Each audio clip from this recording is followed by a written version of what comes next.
नमस्कार मित्रों।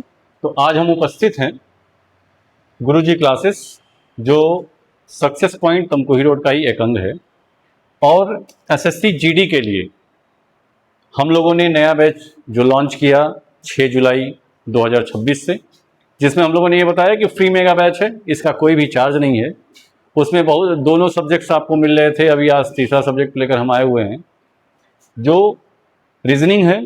तो सिलेबस का डिस्कशन हमने लास्ट वीडियो में कर लिया था आपसे, और थोड़ी सी कुछ विषम परिस्थितियों की वजह से हमारी वीडियो थोड़ी लेट बनी। आज हम रीजनिंग को लेकर आए हैं। सबसे पहले हम रीजनिंग के बारे में आपसे कंप्लीट डिस्कशन करेंगे कि रीजनिंग होता क्या है और इसको कितने भागों में बांटा गया है। उससे पहले हम रीजनिंग के एग्ज़ाम पैटर्न को समझेंगे कि रीजनिंग का जो एग्ज़ाम पैटर्न होगा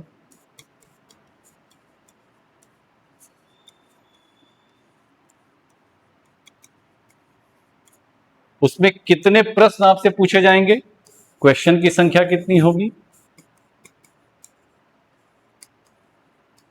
और एक क्वेश्चन कितने नंबर का होगा। तो एक क्वेश्चन 2 नंबर का होगा, मतलब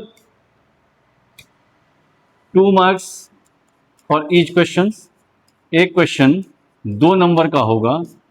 निगेटिव मार्किंग की अगर बात करें तो जैसा कि आजकल जो ट्रेंड चल रहा है वो नोटिफिकेशन पे डिपेंड करता है कि नोटिफिकेशन में क्या कहता है, निगेटिव मार्किंग रहेगी या नहीं रहेगी। अगर रहती भी है तो शायद 1/4 का निगेटिव मार्क रहना चाहिए। ये नोटिफिकेशन जब आएगा तभी क्लियर हो पाएगा। अब हम चलते हैं कि हम रीजनिंग कहते किसको है। आप देख पा रहे होंगे एक स्लाइड हमने बनाया हुआ है कि रीजनिंग का अर्थ तर्क शक्ति है, तर्कों पर आधारित शक्ति, और इसको दूसरी भाषा में लॉजिक एबिलिटी भी बोलते हैं। और आप इस डिफिनेशन की आपके एग्जाम में कोई आवश्यकता नहीं है, लेकिन चूंकि हम जिस विषय को पढ़ रहे हैं उसके बारे में पूरी जानकारी हमें होनी चाहिए, उसके लिए हमने एक छोटा सा आपको डिफिनेशन के रूप में भी रीजनिंग के बारे में समझाया है, ताकि हम बेहतर तरीके से तर्क शक्ति को समझते चलें। आज फर्स्ट क्लास है और केवल अभी हम कुछ क्वेश्चंस को लेकर चलेंगे, उसके पहले हम पूरा डिफिनेशन को लेकर चलेंगे। ये कह रहा है कि यदि किसी व्यक्ति के सोचने, समझने, विश्लेषण करने तथा सही निष्कर्ष निकालने की क्षमता को मापता है। मतलब जो तर्क शक्ति है वो मनुष्य के सोचने समझने की क्षमता को, उसके विश्लेषण करने की क्षमता को, सही निष्कर्ष निकालने की क्षमता को, किस पैटर्न पे क्या आधारित हुआ उसकी क्षमता को ये मापता है। यानी कि कुल मिला के आप ये कह लें कि ये टोटल आपके ब्रेन पर यानी कि मस्तिष्क पर आधारित होता है कि आपका ब्रेन कितना शार्प है।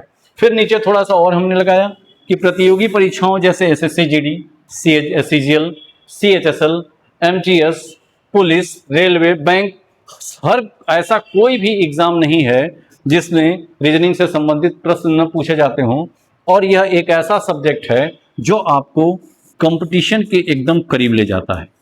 कंपटीशन के एकदम करीब ले जाने का मेरा मतलब ये है कि यह एक ऐसा विषय है जो बहुत ही कम समय में बहुत ही ज़्यादा स्टूडेंट को समझ में आ जाता है, जिससे कि वह रीजनिंग में तर्क शक्ति परीक्षण में अच्छा से अच्छा मार्क्स लाते हैं और उनका जो स्कोर बनता है तर्क शक्ति के अनुसार ही कुछ ज़्यादा बनता है। अब चलते हैं कि ये जो रीजनिंग है इसको 2 भागों में बांटा गया। एक को हम वर्बल रीजनिंग बोलते हैं, दूसरे को non verbal reasoning. Verbal reasoning को हिंदी में हम बोलते हैं भाषिक तर्क शक्ति, नॉन वर्बल को अभाषिक तर्क शक्ति बोलते हैं। अब ये दोनों होता क्या है? वर्बल रीजनिंग डिफिनेशन की बात करें कि वर्बल रीजनिंग वह रीजनिंग है जिसमें शब्दों, अक्षरों, संख्याओं तथा भाषा के माध्यमों से प्रश्न पूछे जाते हैं, या ये कह लें कि जिसको सुनकर, बोलकर, पढ़कर समझा जा सके उसे ही हम वर्बल रीजनिंग यानी कि भाषिक तर्क शक्ति बोलते हैं। और नॉन वर्बल इसका सीधा सा पैटर्न है जिसको बिना देखे सॉल्व न किया जा सके, या फिर ये कहें कि जो चित्रित रूप से आपके सामने प्रेजेंट किए गए हों उसे हम नॉन वर्बल रीजनिंग कहते हैं। जैसे ये कह रहा है कि नॉन वर्बल रीजनिंग वह रीजनिंग है जिसमें चित्र, आकृतियां, प्रतीक, पैटर्न एवं डिजाइन के माध्यम से प्रश्न पूछे जाते हैं। जो अभी हमने आपको बताया कि चित्रित रूप से जो प्रश्न पूछे जाते हैं उन्हें हम नॉन वर्बल रीजनिंग यानी कि अभाषिक तर्क शक्ति कहते हैं। अब हम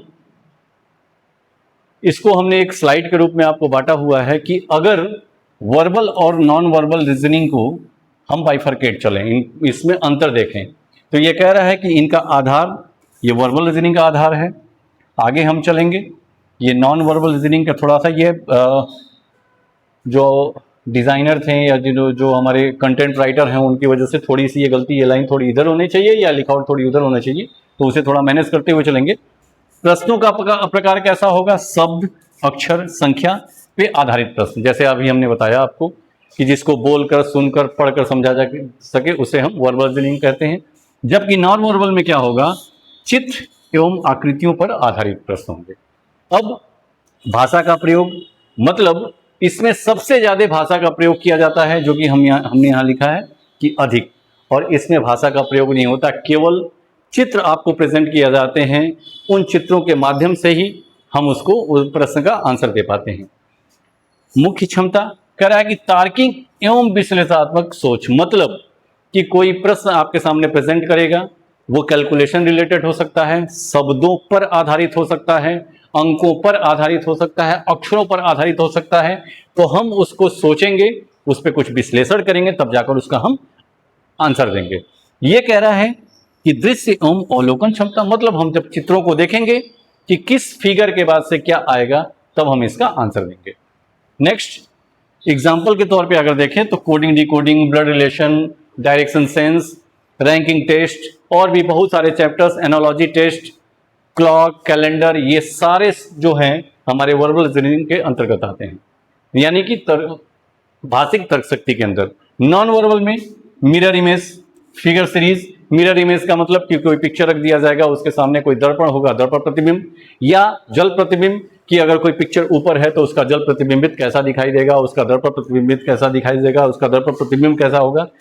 समझने का माध्यम भाषा के आधार पर और या चित्र के आधार पर। मित्रों, अब हम यहाँ एक अगले स्लाइड पे जाने से पहले आपको हम बता दें कि अभी हम कुछ क्वेश्चंस को लेकर आपके सामने प्रेजेंट हुए हैं, ताकि हमारा जो आज का इंट्रोडक्टरी क्लास है, जो परिचित क्लास है, हम दोनों एक दूसरे से परिचित हों और समझ पाएं कि प्रश्नों के प्रकार किस प्रकार। और उन प्रश्नों में हमने जो एक चैप्टर लिया हुआ है, छोटा सा चैप्टर, एनालॉजी यानी कि सादृश्यता परीक्षण से ही हमने वो प्रश्न आपका लिया हुआ है। सादृश्यता परीक्षण जो किस पे आधारित होता है? अंकों पर आधारित होगा, शब्दों पर आधारित होगा, अक्षरों पर आधारित होगा,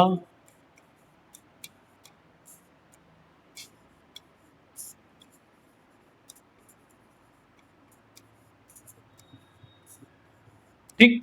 अब सवाल ये उठता है कि अंकों पर आधारित, अक्षरों पर आधारित, शब्दों पर आधारित कैसे? तो कुछ शब्द आपके दिए रहेंगे, दो चीजों का कंपेयर किया रहेगा। जैसे अंकों पर हम कहें, ये एक एग्जांपल दे सकता है कि यदि 2 का संबंध 4 से है तो 3 का संबंध किससे होगा।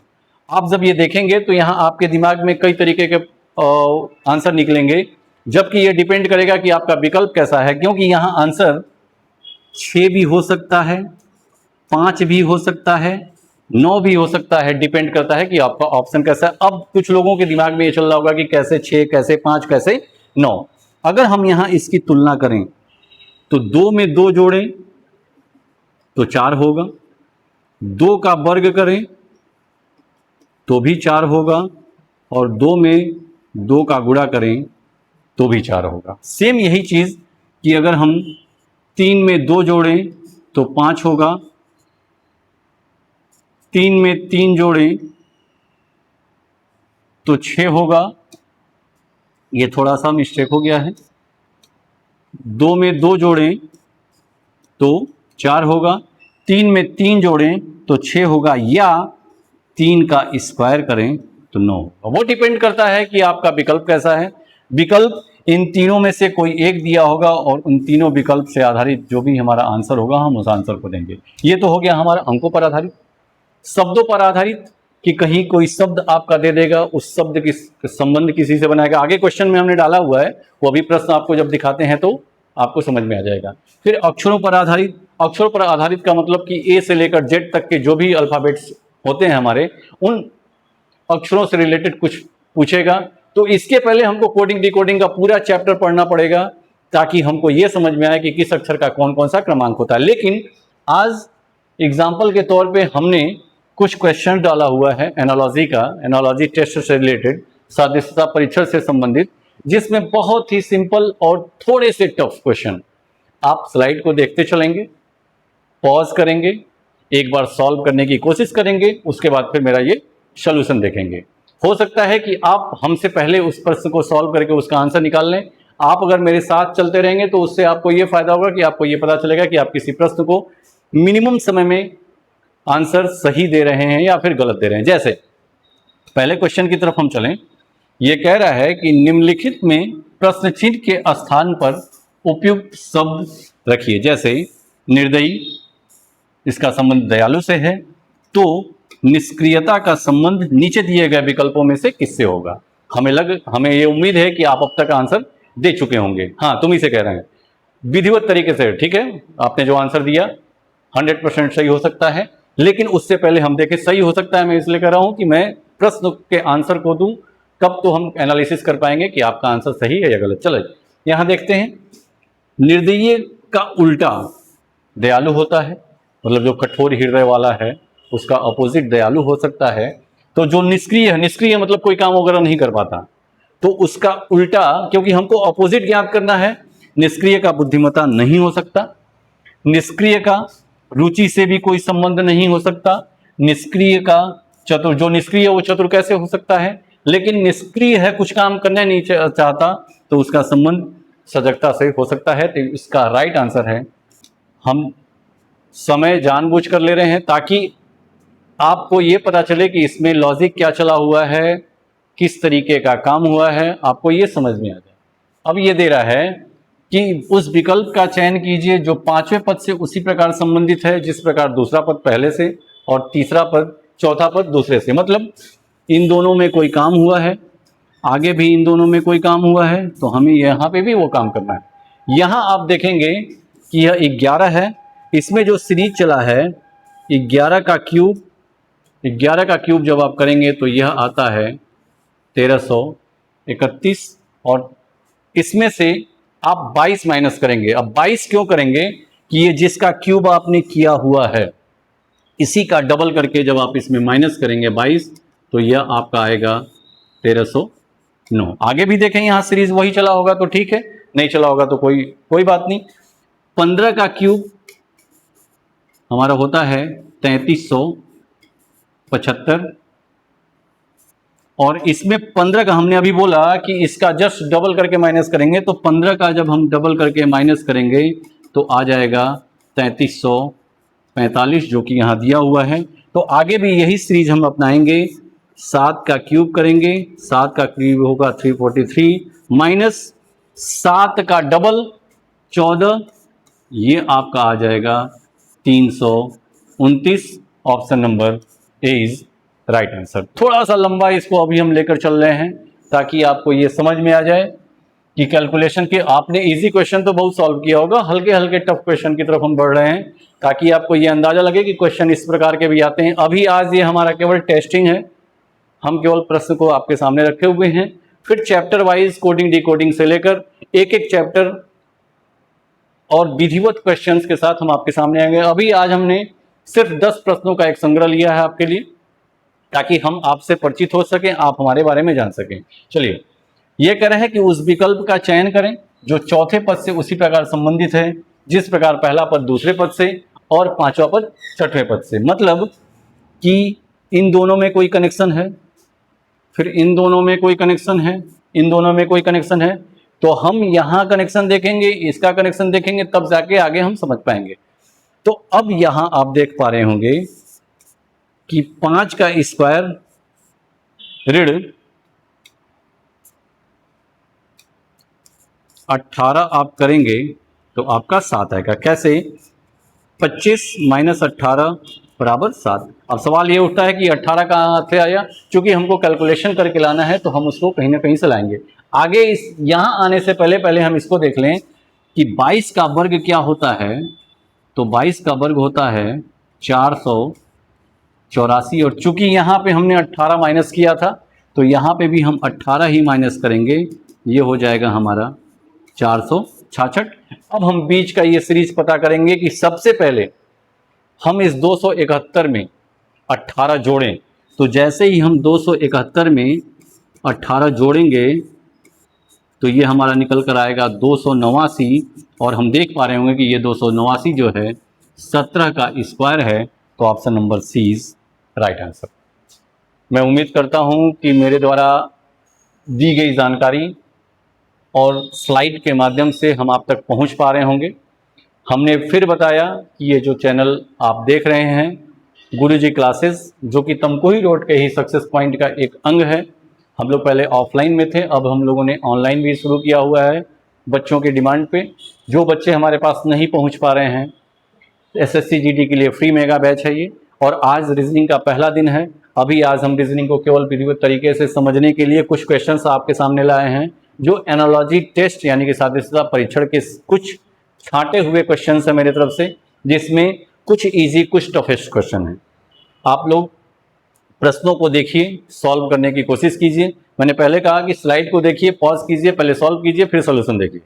हो सकता है कि आपका और मेरा आंसर दोनों मैच करता हो, या नहीं मैच करता है तो फिर सोल्यूशन को देखिए। चलिए अब चलते हैं नेक्स्ट वीडियो की तरफ। सेम वही क्वेश्चन कि उस विकल्प का चयन कीजिए जो पांचवें पद से उसी प्रकार संबंधित है जिस प्रकार दूसरा पद पहले से। मतलब इन दोनों में कुछ काम हुआ है, यहाँ पे भी इन दोनों में कुछ काम हुआ है, तो आगे भी हमको वही काम करना है। अब हमको ये देखना होगा कि काम इसमें किस प्रकार का हुआ है। देखिए सारे क्वेश्चंस ये अपने आप में यूनिक हैं।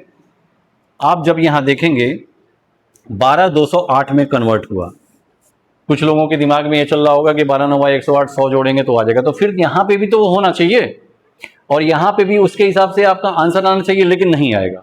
अब इसमें हम करेंगे क्या कि हमने 12 का स्क्वायर किया जो कि होता है 144, और फिर दूसरे स्टेप में हमने 12 का भाग 3 से किया और इसका कर दिया क्यूब।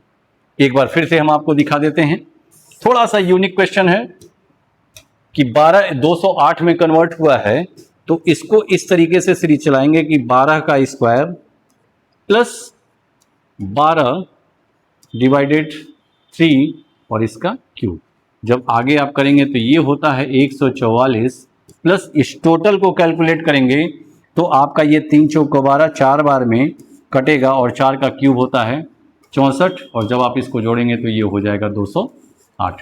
नेक्स्ट ये इसमें भी वही काम करेंगे, 9 का स्क्वायर प्लस 9 भगा 3 का क्यूब बराबर ये 81 प्लस 3 बार में ये कटेगा, 3 का क्यूब करेंगे तो 27 और ये हो जाएगा 108।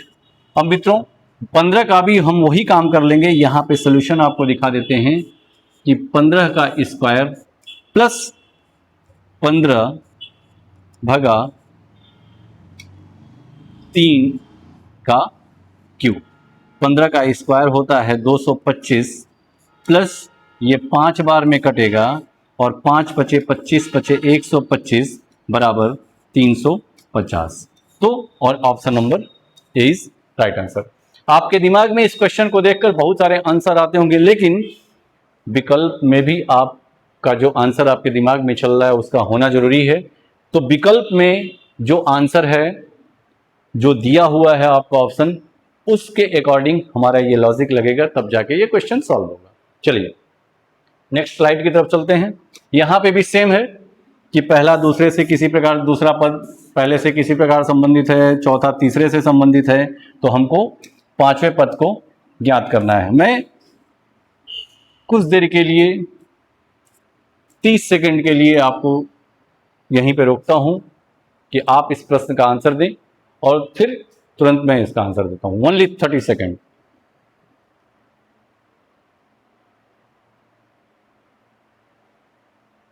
चलिए अब देखिए, आप 14 का टेबल पढ़ेंगे 8 बार तो आ जाएगा आपका 112। जब 24 का टेबल आप पढ़ेंगे 13 बार तो आ जाएगा 312। काफ़ी आसान लग रहा होगा आपको, लेकिन इसमें प्रैक्टिकल समझिए कि प्रैक्टिकल क्या है। ये 14 का टेबल 8 बार ही क्यों, 8 टाइम्स क्यों पढ़े हैं? तो 14 का टेबल 8 टाइम्स इसलिए कि ये जो 14 है इसके आधे में प्लस 1, कहने का मतलब ये कि 14 का जो आधा होगा वो होगा 7 और 1 जोड़ेंगे तो हो जाएगा 8, और इसी का मल्टीप्लाई इसमें कर दिया है। यहाँ पे भी सेम चीज़ देखिए, 24 का आधा होगा 12, 1 जोड़ेंगे तो हो जाएगा 13। सेम काम आगे कर लेंगे हम। 18 का गुणा किसमें करें? 18 का गुणा किसमें करें? चूंकि सबके आधे में 1 जोड़कर हम उसका मल्टीप्लाई कर रहे थे, तो 18 का आधा होगा 9, 1 जोड़ेंगे होगा 10 और इसका गुणा करेंगे 10 में, हमारा आंसर आ जाएगा 180 और राइट आंसर बी। मैं उम्मीद करता हूं कि मेरे द्वारा दी गई जानकारी से आप लोग संतुष्ट हो पा रहे होंगे। मैं फिर से बताऊं कि अभी हमारा इंट्रोडक्टरी क्लास है। हम कोडिंग डिकोडिंग से शुरू करके blood relation, direction sense, ranking test, analogy को फिर से रिपीट करते हुए क्लॉक, कैलेंडर, कोई भी चैप्टर आपका हम छूटने नहीं देंगे, जिससे कि आपको अपने एग्जामिनेशन हॉल में किसी भी प्रश्न को छोड़ने की जरूरत न पड़े और अब की बार एसएससी जीडी पार वर्दी आपके बदन पर। हमारी कामना ये है, हमारी तैयारी ये है कि हम आपको 20 में 20 पहुंचाएं, नहीं 20 में 20 तो 20 में 19 तो जरूर पहुंचाएं। चलिए चलते हैं नेक्स्ट स्लाइड की तरफ। कह रहा है कि उस विकल्प का चयन करें जिसमें संख्याएं उसी प्रकार संबंधित हैं जैसे निम्नलिखित सेट की संख्याएं हैं। बहुत ही अच्छा क्वेश्चन है कि मतलब ये जो सेट बना हुआ है ऐसा ही सेट नीचे बनता हुआ कोई दिखाई देगा। इसमें एक बहुत ही यूनिक सीरीज चला हुआ है। हमने बताया कि सारे क्वेश्चंस यूनिक लिया हमने। आप ये जब देखेंगे तो हम नीचे इसको सॉल्व करते हैं। 32 को 63 में कैसे कन्वर्ट कर देंगे? तो एक तरीका है हमारे पास, 32 में 2 का गुणा करके 1 घटा देंगे। तो 1 क्यों घटाएंगे? 32 मल्टीप्लाई 2 इक्वल टू 64। 64 में से 1 हम घटाएंगे तो ये बचेगा हमारा 63। ठीक है मित्रों, अब जब यहां हमने मल्टीप्लाई 2 किया तो आगे भी मल्टीप्लाई 2 करना होगा। मल्टीप्लाई 2 ये होगा आपका 126, लेकिन यहां तो आ रहा है 123। तो यहां पे आपने इन दोनों का अंतर देखा 1, यहां पे भी अंतर देखिए कितना आ रहा है 3, तो इसमें 3 माइनस करेंगे ये आ जाएगा 123। सीरीज आपका बहुत ही बेहतरीन सीरीज है, आप इसको सॉल्व करने की कोशिश करेंगे। अब हमको इससे रिलेटेड अपना ये निकालना है। जैसे अभी देखिए 26 दूना 52, ये पहले 26 गुणे 2 कितना होगा 52। इन दोनों में अंतर 4 का, -4 कितना आ रहा है 48। फिर इसका गुणा हम करेंगे, ये होगा 96।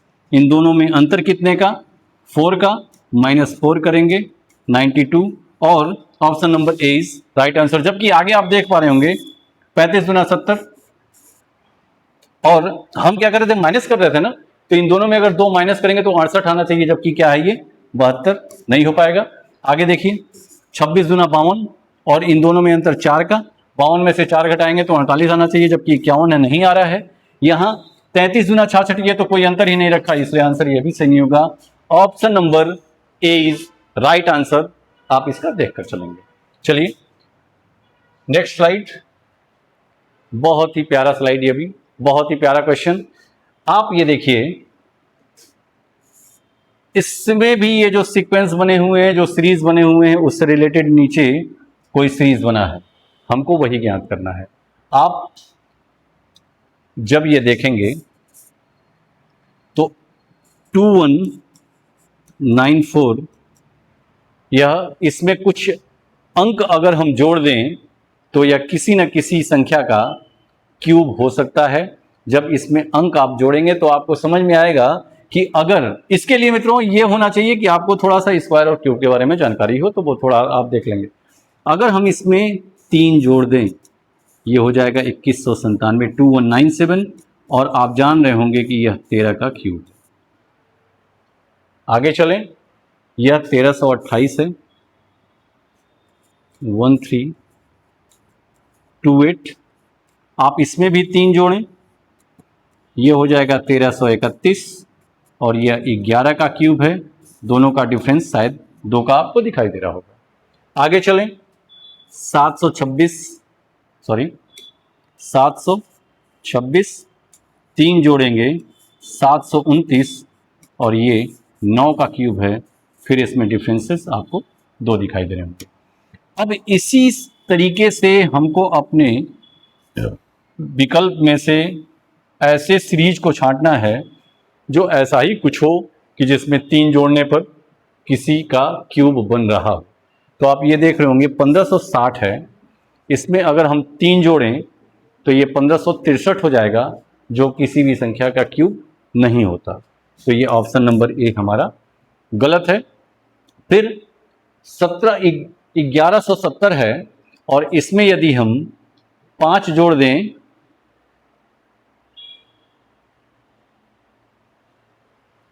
इसमें यदि हम 3 जोड़ 1170 है, हम 3 जोड़ रहे थे, इसमें 3 जोड़ दे तो 1173 है, ये भी किसी का क्यूब नहीं होता। अब आते हैं ये 1725 में यदि हम 3 जोड़ें, ये होता है 1728 और आप जान रहे हैं कि यह किसका क्यूब है? 12। 997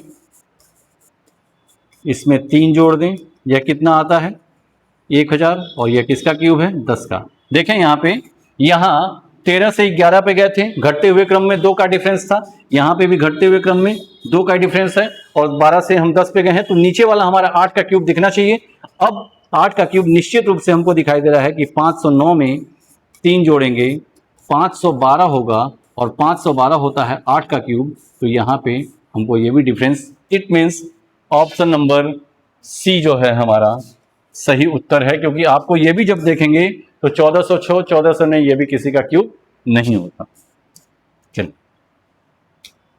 नेक्स्ट स्लाइड, 313 2732 98 कौन सा संबंध दिखाइएगा? बहुत ही अच्छा। जब एक चीज और देखिए मित्रों, जब ये बहुत ज्यादा डिफरेंसेस आपको दिखाई दें तो आपको किसी भी प्रकार का मल्टीप्लाई और डिवीजन के बारे में अभी सोचने की आवश्यकता नहीं है। हो सकता है कि इनमें ही कुछ कॉमन चीजें आपको दिखाई जाएं, ठीक? जैसे ये आप देख पा रहे हैं 3 1 4 और 3 7, 7 2 9 3 12 और 2 14, मल्टीप्लाई 2 9 8 17 2 19 1 20 और 1 21, मतलब 7 का टेबल है ये। 7 1 जा 7, 7 2 जा 14, 7 3 जा 21। अब नीचे या तो 7 का टेबल हम देख लें, नहीं तो कोई और भी अंक हम लेकर उसका टेबल देखेंगे। अगर हम इसको करें तो 3 1 4, 6 5 11, 11 4 15, 15 3 18, ये नहीं हो सकता। आगे जब चलेंगे, 3 1 4, 7 3 10, 4 14 1 15, ये भी नहीं हो सकता, क्योंकि 4 दूना 8 होता है, 4 2 8 होता है। 6 1 7, 9 4 13 1 14, 7 1 8 4 12, 2 14 और 7 21, ये भी 7 का मल्टीप्लाई है। यहां पे भी देखते चले, वैसे option number C is right answer. यहां पे भी देखते चले 2 1 3 5 4 9 3 12 2 14, ये नहीं हो सकता।